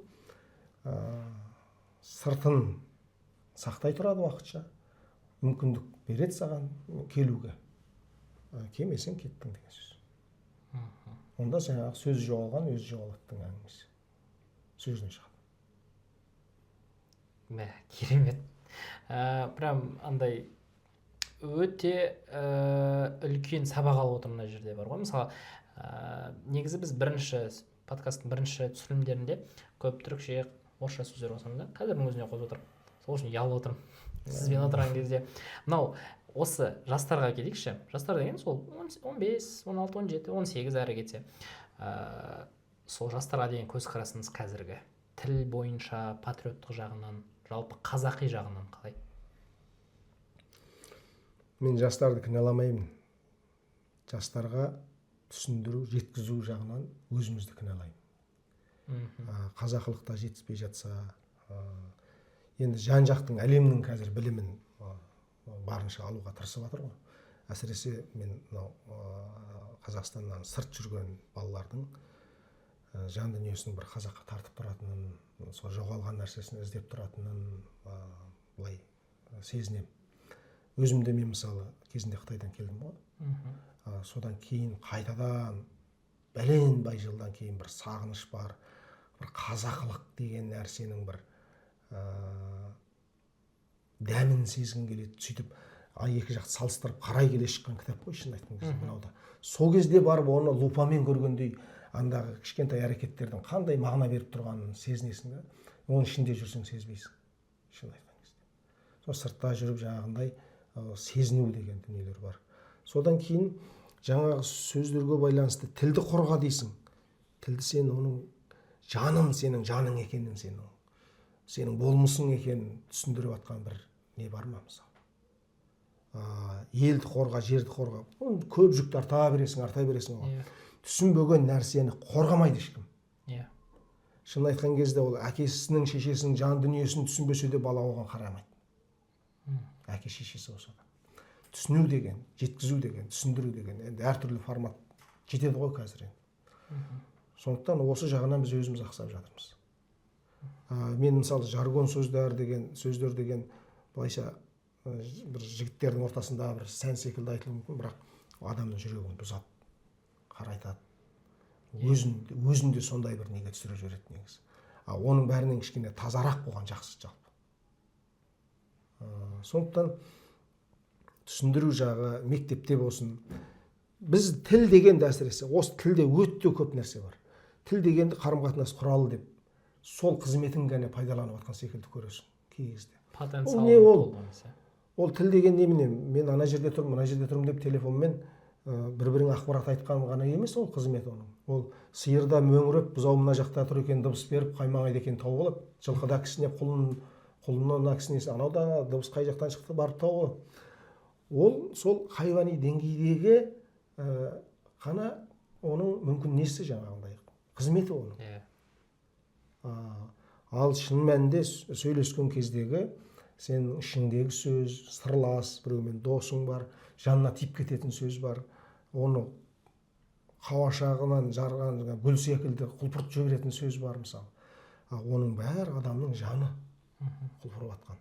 Өйткені адам денесіндегі мысалы судың өзі, мына жақта жақсы сөзді айтып өсірген гүл қалай, жаман сөзді айтып өсірген гүлдің мысалдары бар ғой, ғылыми тұрғыда. Сол адамның судың да жаңағы есту, ақпаратты қабылдау қасиеті бар секілді. сенің адамның денесі қанша пайыз судан тұрса, сенің жақсы сөз айтқан кезде адамның көңілінің көтерілетіні қандай мысалы. Егер сенде сондай сөздік қорлар көп жаңағындай болатын болса, ана сөздер, сен сол сөздерді қатты бағаласаң, сенің қуану мүмкіндігің көп болады. Иә. Қандай қуанасың. Егер сол сөзді дәл солай біреу айтса мысалы, бұл адамның өмірі, шын айтқан кезде, қуанышы, көңілі, барлық нәрсесі. Көп стресске түсіп кететін, айтса сөз ұқпай қалатын деген нәрселер, өйткені ана сөзді қабылдауға өзінің сөздік қорыменен сол сөздердің энергия қуатқа қаншалықты ие емес екеніне байланысты өте көп. Сондықтан бұрын жаңағы көңілден су ішетін, жақсы сөз жан семіртеді деген сөздердің барлығының шын мағынасы. Шын, қол ұстап отқан кітаптай, ноутбук секілді шын нәрсе. Біз мынаны қосайыншы. Карабюкқа келген кезде алдыңғы жылы мен бір нәрсеге қатты қарным ашатын. Үлкен кісілер жоқ демеймін, бірақ жастарға көңіл бөлетін, жастармен айналысатын мына жақта қазақтар жоқ. Үлкен кісілер бар, олар үйлерінде шығар, бірақ мен былай айтатын, мына жақта аға жоқ деп. Сіз келіп, кәдімгідей қазынаның бәрін сөндіріп тастап, тура осылай жалғастыра беруге болады сияқты. Себебі өте көп нәрсе алып отырмын. Ұялып жатқан нәрселерім бар, бірақ оны былай істеу керек, осылай істеу керек екен деген өте көп нәрсе алып отырмын. Сондықтан көрермендеріміз алып жатыр деген үміттемін. Енді бізде алмастың жеке сұрақтары деген бар. Мен өз саламды айта кетейін. Сіздікіне кішкене ұқсас, фильм, кино, телевидение жағы, бірақ мен мына нәрселерге де қызығамын. Жоспарлау, адам бойындағы энергия туралы, жаңағындай, сол уақыт туралы, сол сияқты сіздерден сұрасам. Біріншіден, әдетке келсек. Сіздің 2-3 жақсы әдетіңіз, және де 2-3 өзіңізге ұнамайтын, құтылғыңыз келетін әдеттер бар ма? Әдеттерім, ұнай беретін әдеттерім көп емес менің өзіме. 1-2 шыға ма соның арасында ұнайтын? Әрине, көп біреу емес, маған 100 айтып бер десең де болады. Біріншіден, мен көңіл күйдің жетегіне көп түсемін. Ол жақсы ма? Жақсы емес ол. Өйткені көңіл деген ол құлып кетеді. Құлып тұрады. Басыңды көтеріп тұрады, басың алған жаққа, барғың келген жаққа кетіп қаласың. Ол дұрыс емес. Одан кейін жалғыздықты онша ұната бермеймін. Негізі шығармашылық адамға жалғыздықты ұнату керек. Жалғыздықты ұнату керек. Жалғыздық болғанда өзіңмен өзің қалып көп жаңағындай нені жасау керек. Енді бір жақсысы бар, мен былай бір мұңға батып стресске түсетін адам емеспін онша. Неге? Өйткені мен адам іздеймін. Енді адам бар ғой, Құдайға шүкір, айналаңда. Достарым әртүрлі бағытта сөйлесетін. Мен сонымен әңгімелесіп, 1 сағат әңгімелесіп шай ішсем, мен ұмытып кетемін жаңағын бәрін. Өйткені ана соған кіріп кетесің, сол әңгіме, сол кезде басқа бір әлем ашылып кетеді. Бұның енді бір екі жақтылығы несі бар енді. Сондықтан адамдарға көп сүйену де дұрыс па, дұрыс емес па білмеймін, бірақ адам күні адаммен дейді ғой қазақ. Мен бұған көбірек сенемін. Одан кейін шынын айтқан кезде уақытты қадірлеу жағынан. Дәл қазір осыған келеміз. Уақыт және жоспарлау. Қалай? Менде жоспар жоқ онша. Өте дәл қазір деген нәрсе маған қатты ауыр тиеді. Дәл қазір істе деген нәрсе маған ауыр тиеді. Маған сол ертең деп, жалқаудың ертең дейді ғой. Созып қойған бір күні десе маған қазір сен қазір 1 күрек көмірді кіргізіп таста. Немесе ертеңге дейін 1 күрек. Жоқ, ертең 1 тонна кіргізіп таста десе, ертең ба ол? Жарайды онда ертең. Деген секілді сондай бір не бар, бұл жаман ғой адам. Қашып жаңағыдай әбден сырғақтап алған адамның әдеті ғой енді. Ал андай бар ма? Жылдық жоспар қоямын. Мысалы мына нәрселер істегім келеді. Жылдық жоспарлар қойып та көрдім, бірақ ол орындалған емес толықтай. Ол толық орындау да міндетті емес қой. Бір 50% орындалса, оның өзі жақсы ғой, мысалы. тағдырдың жазғаны солай деген сияқты. Жауапкершілік деген менде көп жауапкершілік әлсіз аз. Жауапкершілік мынаны бітіріп беруім керек қой дегенде соны созбалаңға салып алатын нелерім көп менің. Ал егер сіз мысалы жауапкершілік деп жатсыз, жауапкершілікке қарауыңыз артса, былай айтқанда жақсы болса, басқаша адам болар ма едіңіз? Мысалы одан мен көп өнімді дүниелер берер едім. Қазірдің өзінен де? Жоқ, қазір білмеймін. Былайша мүмкіндігің бар секілді сезіледі да. Сезінген нәрселер. Әлі де мен қаншама бір мынау не секілді ескіріп кетеді ойлар. Сен қағазға түсіріп жазып жаңартып келіп тұрған кезде не қылмасаң, ол ана енді бір келген ой ананы жеп тастап орнына келеді. Негізі. Жақсы. Сырғытып тастайды. Соны жаңа ойлар келмей тұрғанда анау енді келіп тұрған жаңа нәрсені орындау керек қой негізі. Өйткені ол біраздан кейін маңызды болмай қалады. Өзің үшін маңызды болмай қалса, ол қызық болмай қалды. Қызық болғаннан кейін оны жазуда сенің ешқандай шабытың болмайды. Онда энергияға келейік. Сізге энергия беретін дүние және сізден энергия сорып алатын дүние. Уақытымды өзгеруге көп шығындаймын, шын айтқан кезде. Ол бір жағынан мен ішкі қалауым да солай болуы мүмкін. Не нәрсеге көп шығындаймын дедіңіз? Өзге адамдарға. Біреудің шаруасына, біреудің бірдеңесіне деген секілді. Барып анаған сөйтіп, мынаған деген секілді. Карабикқа подкастқа түсіп келейік. Көп жұмсаймын. Ол энергияңызды алады. Ал береді. Сол энергияны мен көп алатын дүние адамдарменен әсіресе бір дүниені талқылайсың ғой. Өзің жақсы әңгімелескен кезде өтеді ғой. Бір керемет әңгіменің ортасы құрғанда былайша мынау қандай керемет жаңағындай болады ғой. Мақтау ма мысалы керек десеңіз. Арғы жағында сода бар шығар, білмеймін ғой. Мынау қандай деген мысалы мен қасымда Амандық деген жігіт жүр. Мен жаңа әңгімелер айтып беріп отырмын ғой. Сіздерге қандай керемет, қандай жаңа сізге айтыпты ғой мысалы қандай әңгімелер естіп жатырмыз деп. Маған ол энергия береді. Сол Амандықтан мен қанша энергия алып жатырмын. Жақсы. Бізде мынандай нәрсе бар, тепе-теңдік жұлдызы деген. Ол деген қазір сіздің өміріңіздің сфераларын бөліктерін сұраймын. Соны 1-ден 10-ға дейін бағалап жіберсеңіз. 1-ден 4-ге дейін ол төмен, 5-ден 7-ге дейін ол жоғары, орта 8-ден 10-ға дейін жақсы. Күшті екен. Көрейік. Демалыс. Қанша аласыз? Демалыс деген ол күнделікті, ол отпуск деп айтпаймын. Мысалы, айтады ғой, адам демалып тұру керек. Не үшін? Жақсы өнімді жұмыс істеу үшін. Сізде демалыс қалай болады? Тең ортасын айтайыншы, 5. 5. Неге 10 емес? Көңіл бөлмеймін. Андай ма? Жоспарламайсыз демалысты. Қалай бар солай? Турцияда демалып жүрсіз ба? Әлде көбінесе жұмыс па бұл? Жұмыс. Қазір сіз жұмыс деп қарап отырсыз, иә? Өйткені мен бір қаланы аралап, айналада қалаларға да мысалы барған жоқпын. Сіздер шақырғаннан кейін келдім. Қаланың да бір аса бір жерлеріне барып көрейін деген не болған жоқ. Бірақ мен өзімнің баруым керек деген жерлерге бардым. Ол музейлер. Әбден аралап, ол музейлер туралы оқып, ол ашқан адамдар туралы, неге ашты, не болды, қандай адамдар қызығады деген нәрселерді іздендім. Жаттым кәдімгі соны. Анау түрікшеден түсінбейсің ғой нелерді.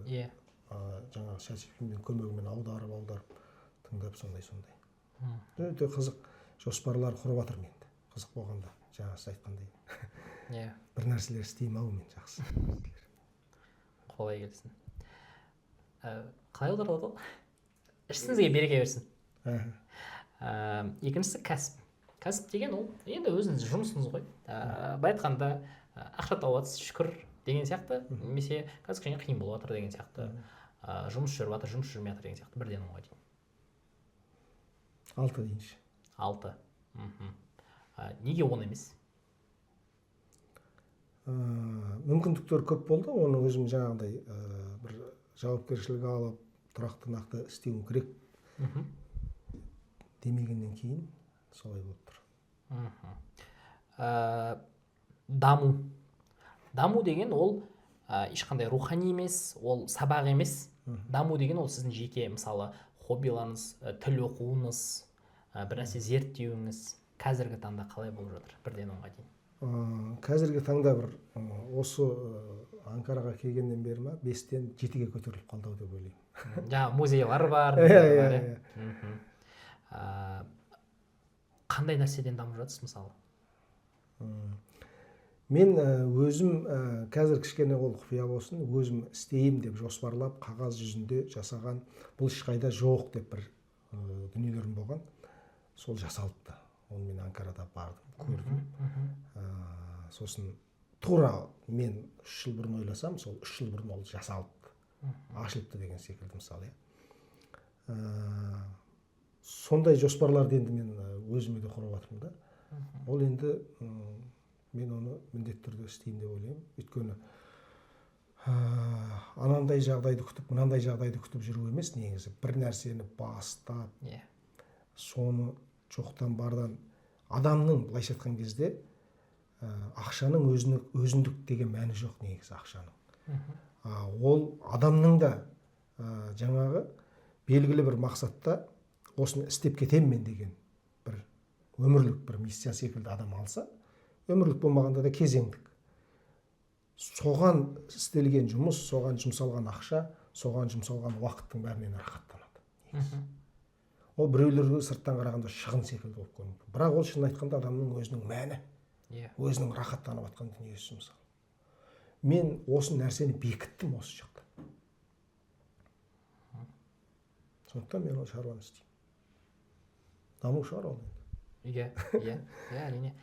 Ашықтамай қойсаңыз болады. Бірақ мынандай нәрсе бар, рухани. Рухани деген енді ол діни жақтан ілім деп айтайықшы. Просто бірден оңайдан айтсаңыз ашықтамаймыз. Ол да 6. Жақсы. Кетеміз. Оқу. Бұл жерде студенттерге арналған ғой. Сізге де қазір докторды оқып жатсыз ғой. Оқу қалай болып жатыр? Үй жұмысын орындайсыз ба? Сабақтан қалмайсыз ба? Бірден 10-ға дейін. Оны мен 5 деп айтамын. Неге 10 емес? Үй жұмысы? Мен құжаттық жұмыстар болады ғой. Осыда менің бір аллергиям бар. Кез келген адамда сондай. Жоқ, кез келген адам емес. Ол оп-оңай жұмыстар, мысалы, құжат толтыратын, жаңағындай есеп өткізетін, жаңағы университетте бір болады ғой, жылдық жоспарларын жасай салатын деген секілді. Осы нәрселер маған бір ауыр тиеді, себебі біз құжаттың шаруасыменен көп қиналған адамдармыз негізі. Негізі жаңағы өзімде солай болған оқиғалар көп болған. Паспорт жасату үшін мен Қытайдан алғаш келетін кезде 3 жыл жүргем. Ана құжат, мына құжат мысалы. Одан кейін Алматыда жүргенде паспортты қалтаңа салып жүрмесең, милиция ұстайды ол кезде. Соны салып жүріп қалтама, ол бөлініп қалды, сырты мен іші бөлек болып. Оны өзім жіппен тігіп алғам. Сөйтіп шекарадан ары өтіп кеткенде білмей қалып, бері өткеніңізді ұстап алған мені. Осыны құжаттың бәрін алып ауылға жіберген. Өзім оқып жатырмын мына жақта. Сосын қайтадан жаңа бір 3 жыл әрең жасатқан паспорт қой. Бүкіл шақыруды Қазақстаннан қайтадан алып, сол жолды қайта басу керек болды. Оны да өткен. Сондай бірдеңе құжат деген нәрсеге мен сондай қатты бір тітіреніп қарайтын жағдайға түсіп қалғам. Бізде мына жақта сондай, біз Турцияда оқимыз ғой. Бізде жыл сайын кимлик деген нәрсе бар, ВНЖ. Соны ауыстырып отыру керек. Ол осы сөзді қолдансам айып етпеңіз, геморрой. Кәдімгідей анасы бар, мынасы бар, несі бар. Сені бір жаққа жібереді, өз ойларынан бір документ шығара салады, соны алып келе салады. Сондай, сол үшін сіздерде осыны көріп жатқан, Турцияда оқып жатқан, кез келген шетелде оқып жатқан студент түсінеді. Ондай мына жақта да бар. Денсаулыққа келейік. Денсаулық деген өзіңізге дұрыс ұйықтауыңыз, тамақтануыңыз жақсы, спортпен айналысуыңыз деген сияқты. Бірден 10-ға дейін. 8 болу керек. 8. Не істеп жатасыз 8 болу үшін? Және не жетпейді 10 болу үшін? Мен негізі мынау таңғы ас деген нәрселер кішкене уақытында.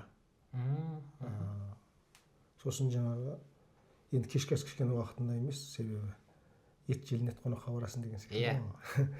Сол таңертең жоқ дегенде тамақ ішу керек. Студент кезде адам бұны өте ескеру керек. Бұл денсаулықтың, энергияның, қуаттың бар кезінде менде бар ғой дейді да, соның қадіріне жетпей қалады. Біз де студент кезімізде сөйтіп құрдық қой негізі. Ананы жей сал, мынаны жей сал деген секілді. Егер студент кезде жоқ болып жатса, үйіңнің мүмкіндігі бар ма негізі? Оны алдыру керек. Ақша сұрау керек. Ұялмау керек. Және кейбір жерде сен сыртта жүрсең, кейбір мүмкіндіктер шығып тұрады, осындай бір істеу керек еді, осыны істесек осылай болады екен деп ақылдасып, жаңағындай бұл бір ақша сұрай береді екен деген нәрсе емес. Соны бір жоспарлап бірдемеге істету керек. Сосын кейін сен қазір елемеген денсаулығыңның несі еселеп миллиондап шығуы да мүмкін да. Сондықтан қазір жүре сап жаңағындай бір шек болып жаңағы көзіңе көрінген сапасыз нелердің барлығын жей сап осымен жүре беру деген ол дұрыс емес. Ол негізі ол шығын болады. Сол өзің қазір істетпей жатқан шығыныңнан асыратын шығын болады. Оны солай қабылдау керек, солай қарау керек. Сондықтан студенттер өзінің жағдайын басқа айналасында бар ғой, енді ата-анасы мүмкіндігі бар болатын болса, егер жоқ менде мына жігіттер сұрап жатқан жоқ қой, мен де енді азамат болдым ғой, мен бірдеңе деп мен істеуім керек деп қатты бір оған бір не қылмау керек деп ойлаймын. Ол отбасының мүшесі, дүниесі ортақ мынандай, менде осындай, менде осындай. Соны кәдімгі түсіндіру керек та. Адамша кәдімгі денсаулығын қазірден бастап нығайтып. Сол үшін бұнаны көріп жатқан ата-аналар балаларын сұрауға ұялады негізі. Бір жіберіп қойсаңыздар шақшалар. Ата-аналар ғана емес, туыстар да бар. Онда соңғы екеу қалды, қарым-қатынас. Қарым-қатынас деген ол қалай айтсам болады? Ата-анаңызға, достарыңызға уақыт бөлуіңіз. Мысалы, шығармашылықпен айналысып кетіп, жоғалып кету емес деген сияқты ма? 9 деп қояйын. 9. Идеальный деген болмайды. Бірақ көңіл бөлемін. Және соңғысы қоғам. Қоғам деген не? Ол сізге төленбейді, бірақ сіз сол істерді істейсіз. Мысалы, қазір біз подкаст түсіріп отырмық. Біздің әрқайсысы балаға плюс 1 рупайдан. Неге себебі мына ешқандай нәрсе төленбейді, бірақ қазаққа бір нәрсе қалып кетсінші деген нәрселер болар. Сізде? Енді ол жағынан мүмкіндігінше 8-9 шығар. 8 ба 9 ба? 8 дейші. 8. Бізде беретін нәрселеріміз көп қой, негізі беруге тиіс нәрселеріміз. Онда 8 болды, қазір мына подкастқа келіп отырса, сондықтан бізден 1 рупай 9 болсын, Жақсы, рахмет. 9 дегеніңізде 10 болатын еді. Енді бізде 2 істейтін затымыз қалды. Ол біреуі блиц сұрақтарға жауап беру. Блиц сұрақтардың қарапайым сұрақтардан айырмашылығындай қысқа да нұсқа бір сөйлеммен жауап беру керек. Шетел студенттерінде болу керек және болмау керек 3 қасиет. Кеттік, бірінші болу керек алайық. Ойлану керек кішкене. Бірден жауап беру керек пе? Жоқ, бірден жауап берсеңіз, кесіп салғаныңыз ғой. Былай негізі бірақ жауабым қысқа болу керек. Жауап.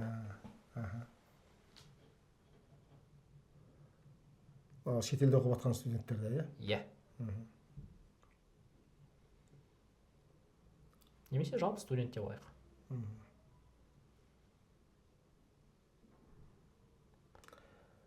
Студенттерде болу керек қарым-қатынас ата-анасымен, ауылдан айналасынан мүлде қашықтап кетпеу керек. Рухани жақтан да мысалы жоғалып кетуі мүмкін ғой, әңгіме, басқа әлем деген секілді. Сосын үнемі олардан бір нәрселерді сұрап ақылдасып отыру керек. Сосын мысалы барған кезде де басқа көп нәрсені сіміріп келеді ғой.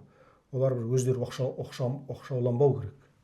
Мен өзім барам ауылға баяғыдан, мен неге мына әңгімелердің ішіндегі көп әңгімелерді қайтадан барғанда сұрап алдым. Өйткені мен солармен барғанда Қазақстаннан басқа бір мемлекеттен келген адам секілді емес. Тура сол киімнің өзін баяғыда сол ауылдар киімді қайтадан киіп, солармен бәрі күрек ұстап, қасында тұрып әңгімені жалғастырып кеткендей болдым да. Осы жақта қанша жыл жүрсем де. Соны мен ешқандай жатырқаған жоқ олар, жатсынған жоқ. Сондықтан сондай болу керек деп ойлаймын. Болмау керек үш қасиет. Болмау керек үш қасиет. Студенттерде жаңа басында айтқанымдағыдай ұялып үйінен ақша сұрамай қоймау керек.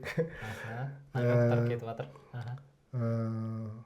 Өзінің жаңағында әрқашан бір әсіресе сыртта жүргенде мен бір қазақтың өкілімін деген дүниені ұмытпау керек. Ұмытпау керек. Ол да болмаса болмайтын нәрсе ол негізі. Қазақтың өкілі ретінде мен соған жауап беремін деген сияқты. Әр шетелдегі студент, әр кім Қазақстанның түрі деп айтса болады. Және үшіншісі? Үшіншісі болмау керек қасиет. Өзінің ұлттық бейнесінен, ұлттық киімінен, ұлттық мысалы тіл басқасы бар, одан ешқандай қысылмау керек, ешқандай одан тартылмау керек. Негізі киімді адамның іші киеді ғой, іші. Киімді адамның іші киеді. Өйткені мынау қазір кішкене сәнге айнала бастады ғой қазақ киім. 10-шы жылдарда қазақша етік, қазақша шапан киіп жүрген үдірейіп қарайды да елдің барлығы. Содан кейін бір наурыз кезінде бір жігіттерге мынаны кисін деп беріп жіберсем, олар жұрттар костюм киіп анау кие алмады ананы. Негізі өйткені іші дайын болған жоқ. Мен қазақпын, мен не ал дейсің маған. Мен осылай жүрем, бір өш алып жүрген адам секілді жүретінмін мен сол кезде былай. Сонда ол адамның іші дайын болған кезде соның барлығы жаңа сыртынан көрініс береді ол. Сондықтан сол іші дайын болу керек оған. Жақсы. Сіз үшін башарлы студент деген кім? Башарлы деген озық па? Озық. Озық студент деген кім сіз үшін? Ол ұстазына өзінің ойын, көзқарасын еш уақытта ірікпей, және соны мүлде ұстазына кереғар болса да дәлелдеп бере алатын студент. Жақсы. Мәссаған, мен мында жауапты бірінші рет естіп отырмын. Көбінесе бәрі айтады ғой, уақыт үлгеретін, ақша табатын, сабақты жақсы оқитын деген. Бірақ мынау ойда өте күшті екен, себебі бізді көбінесе қысыламыз, ұяламыз деген сияқты. Жақсы. Мынау сізге қарама-қарсы камера тұр. Соған қарап, әлемге жеткізгіңіз келетін ой. Мысалы, сізге микрофон беріп қойды, сол микрофонда 7 миллиард адам естиді деген сияқты. Не айтатын едіңіз бір ой? Әр халық, әр ұлт өзінің болмысын сақтау керек. Сол болмысында оның қуанышы, қайғысы, шаттығы, бүкіл өмірі бар. Осыны ұмытпау керек. Соны сақтауға заманауи білім мен заманауи технологияның барлығын сол ұлттық болмысты сақтауға, жаңа уақытқа икемдеуге тырысу керек. Керемет. Бізде подкастымызда дәстүр бар. Ұзақ екен. Сұрақтарың қинап жатыр. Болды, бітті. Бізде соңғы дәстүріміз бар. Мына жерде қаламмен қағаз алсаңыз болады. Бізде артына қарасаңыз, мына жерде әр қонақ бір естелік жазып кеткен. Сол сияқты сіз қалаған нәрсеңізді, ой болмысын жеткізгіңіз келетін, тілек болсын, кез келген нәрсені жазып кетсеңіз болады. Мысалы, мына жерге жазып, сосын есіңіз бен қолыңыз күнді жазып, мысалы.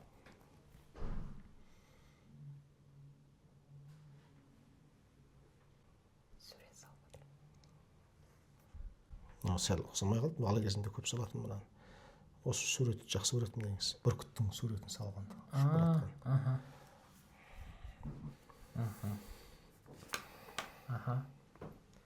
Әр қазақтың баласы қыран болсын. Керемет. Мынаны қазір мен мынау жол алыс қой, мына кітаптан көп әкелмегенмін, негізі бір 3-4 ғана болған. Соны енді сұраушылар өте көп болды. Бірақ мен кішкене неге екенін білмеймін, біреуін іркіп жүрдім. Мүмкін басқа бір неге қалдырып кететін шығармын. Сосын осылай шығар кезде сіздер енді ана жақтан шақырып жатсыздар. Мен Анкарада көп студент бар, олар оқысын деген, олар да оқыса болады ғой бір-бірінен алып. Олар енді табар, енді сол жақтағы ұстаздарға берілгені бар деп ойладым да. Сіздер мына жақта шығармашылық балалар да көп, сценарийге байланысты да осы балалар көп деп сіздер туралы көп айтылғаннан кейін мен осы кітабымды Қазақстаннан әкелген кітабымды сіздерге алып келдім. Осы Карабактегі студенттер, қазақтың қыз-жігіттері оқысыншы деп. Алла разы болсын аға. Осыған қолтаңбамды қойып сіздерге беремін. Жақсы. Сіз қазір қойсаңыз болады. Бұл кітап менікі емес, біреудікі емес, Карабек қазақ жастарынікі болады. Кез келген оқығысы келетін студент бізге жазса болады.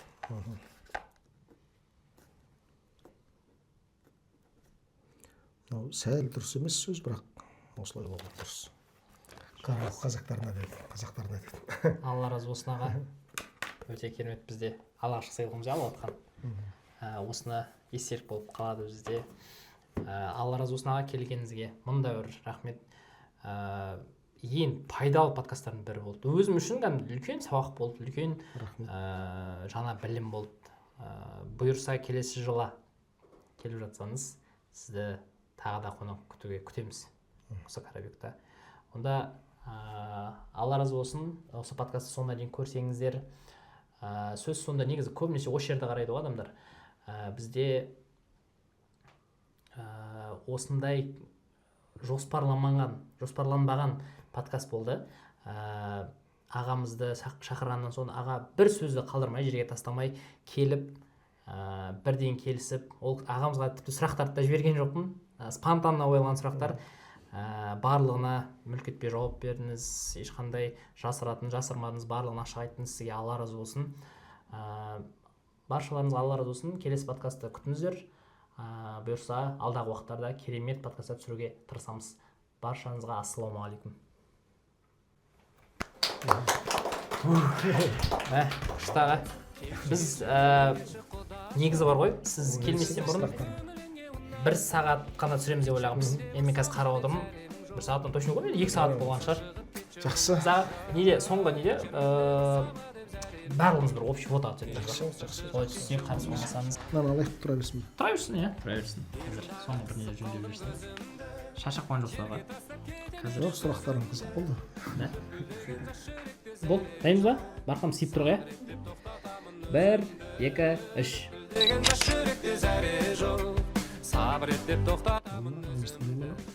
Иә, бұл видео негізі кесіп алып қарасам. Жақсы. Алла разы болсын.